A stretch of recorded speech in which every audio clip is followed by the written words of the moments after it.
Origen del conflicto armado, causas y consecuencias. El conflicto armado, entendido como confrontación entre insurgencia y el Estado, tiene su origen en la violencia política vivida entre 1948 y los inicios de la década de los 60. La guerrilla comunista, liderada entre otros por Manuel Antonio Marín, Tiro Fijo, no aceptó desmovilizarse ni entregar armas y continuó así hasta que se constituyó en fuerza levantada en armas y adoptó el nombre de Fuerzas Armadas Revolucionarias de Colombia, FARC. Para entonces, guerrillas comunistas en Marquetalia, Río Chiquito y El Pato se organizaron y escogieron como territorio inicial zonas del Meta y Caquetá, donde existían, como en el caso de Vista Hermosa y La Uribe, colones desplazados del Tolima, Cundinamarca y Huila por la violencia política. Al ocuparse el territorio, especialmente de la Macarena y el Ariari, sus habitantes, que se sentían en abandono del Estado, sirvieron de objetivo de las FARC para proveerse de bienes y de personal para su ejército, creándose una especie de estigmatización de los gobiernos de turno, y quedaron los territorios en medio del conflicto víctimas del delito de lesa humanidad, como muerte de civiles, desplazamientos, secuestros, etc., frenándose así el desarrollo, causando así miles de víctimas. 2. Normativa para la atención y reparación integral a víctimas. Millones de colombianos víctimas del conflicto armado comenzaron a ser preocupación del Estado, que mediante Ley 387 de 1997 dictó normas y medidas para prevención, atención, protección de los desplazados de la violencia. En 2008, por Ley 1190, se declaró el 2008 como el año de la promoción de los derechos de las personas desplazadas por la violencia. Para el año 2011 ya no se habla de desplazados por la violencia, sino de víctimas del conflicto armado interno. Se dicta la Ley 1148, conocida como Ley de Víctimas, por la cual se dictan medidas de atención, asistencia y reparación integral de víctimas con vigencia de 10 años. Vigencia que fue prorrogada por la Ley 2078 del 2021 hasta el año 2031. Diferentes decretos y resoluciones desarrollan los objetivos de la Ley de Víctimas en diferentes campos, uno de ellos el de salud. Se creó en desarrollo el artículo 37 de la Ley 1148, el PAT-CIVI, Programa de Atención Psicosocial y Salud Integral de Víctimas, que cuenta con metodologías y herramientas que garanticen la mitigación y superación de los daños mentales y físicos sufridos a causa del conflicto armado como víctimas, tanto individuales como colectivas, para la restitución de derechos y reparación del tejido familiar y social.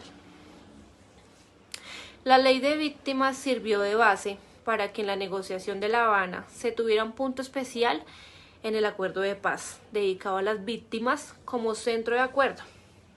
Este punto 5 está enfocado a los derechos de las víctimas en sus 4 ejes fundamentales de verdad, justicia, reparación y garantía de no repetición. Contempla la participación activa de las víctimas y busca como objetivo que éstas sean reparadas. Para hacer memoria de lo ocurrido en el conflicto armado y conocer la verdad, se creó la Comisión de la Verdad. Igualmente se estableció un mecanismo de búsqueda de desaparecidos. Para que existiera justicia, se creó la JEP, Jurisdicción de Paz. 3. Ruta de atención psicosocial. Trabajo interdisciplinar para coordinar la atención. Esto como finalidad de realizar procesos efectivos y significativos sin caer en vicios como la revictimización. Además que al ser un programa de reparación se debe buscar la reparación total. Charlas y talleres con la población. Estos van desde lo formativo hasta la parte de escucha de problemáticas. Orientación a las familias y a las personas de forma individual.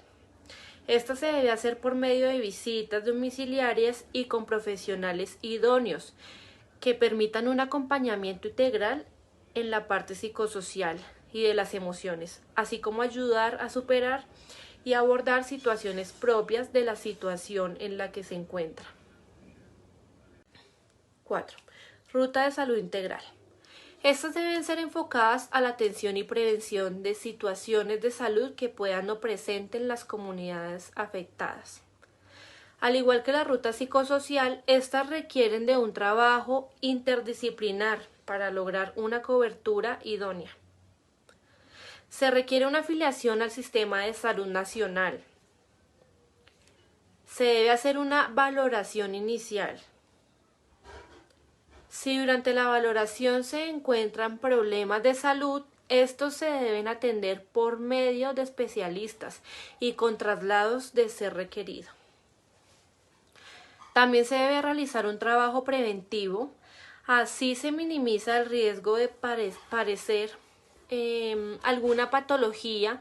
Esto se debe hacer desde campañas grupales o directas al hogar, siempre brindando la información de manera correcta y el lenguaje fácil de entender. La prevención también debe ir acompañada desde la necesidad de crear hábitos saludables y que mejoren la calidad de vida. Estos se hacen desde talleres y actividades grupales. 5. Medidas de reparación. Autorrealización. Para rehacer sus vidas requieren de una restitución de derechos y garantía de no repetición. Necesidades de estima, reconocimiento.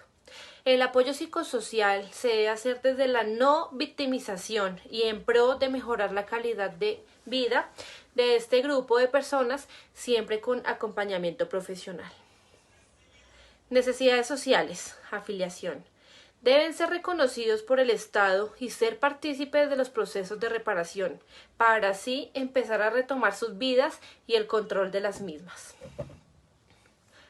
Necesidades de seguridad y protección. Se debe apoyar con la adquisición de vivienda digna y en propiedad. Necesidades básicas. Garantizar los servicios públicos como agua potable de manera correcta, además de una alimentación digna y de calidad. Gracias. 6. Retos para la construcción de paz. La paz se consigue cumpliendo lo pactado en el acuerdo y haciendo efectivos los derechos de las víctimas, creando condiciones de convivencia y diálogo.